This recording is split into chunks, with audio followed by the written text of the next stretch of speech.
உயிரிழந்த சுரேஷின் சடலம் 5 நாள் தேடலுக்கு பின்பு மீட்கப்பட்டுள்ளது.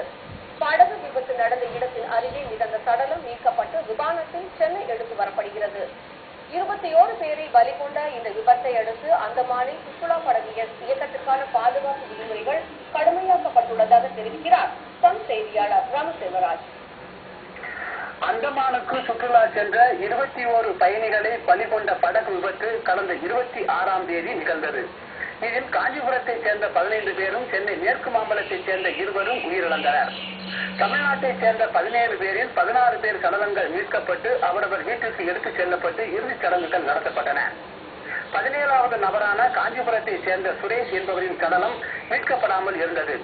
5 நாள் தேடுதலுக்கு பின்னர் படகு விபத்து நடந்த இடத்தின் அருகே இன்று காலை 7:30 மணி அளவில் சுரேஷின் சடலம் மிதந்தது. அவற்றினை ஹெலிகாப்டர் உதவியுடன் பாதுகாப்பு படையினர் மீட்டு உள்ளனர்.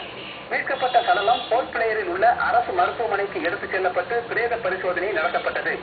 அதனைத் தொடர்ந்து சடலத்தை விமானம் மூலம் சென்னை அனுப்பி வைப்பதற்கான ஏற்பாடுகள் நடைபெற்று வருகின்றன. இன்று பிற்பகலில் சுரேஷ் சடலம் சென்னை எடுத்து வரப்பட்டு காஞ்சிபுரம் கொண்டு செல்லப்பட இருப்பதாகவும் போர்ட் பிளேயரில் உள்ள பாதுகாப்பு அதிகாரிகள் தெரிவித்து இருக்கின்றனர். இந்த படகு விபத்தில் சுரேஷின் 7 வயது மகள் தர்சினி மற்றும் அவரது 2 பெரியம்மா உள்ளிட்ட அவரது குடும்பத்தைச் சேர்ந்த 4 பேர் உயிரிழந்து இருப்பது குறிப்பிடத்தக்கது. 21 பேரை பலிகொண்ட படகு விபத்தை அடுத்து அந்தமானில் சுற்றுலா படகுகள் இயக்குவதற்கான பாதுகாப்பு விதிமுறைகள் கடுமையாக்கப்பட்டுள்ளன. பாதுகாப்பு கவச உடைகள் அணியாமல் யாரையும் படகில் ஏற்றக்கூடாது. அதேபோன்று அனுமதிக்கப்பட்ட அளவிற்கு மட்டுமே ஆட்களை படகில் ஏற்ற வேண்டும் என்பன போன்ற பாதுகாப்பு விதிமுறைகள் எடுத்துக் கூறப்பட்டு இருக்கின்றன.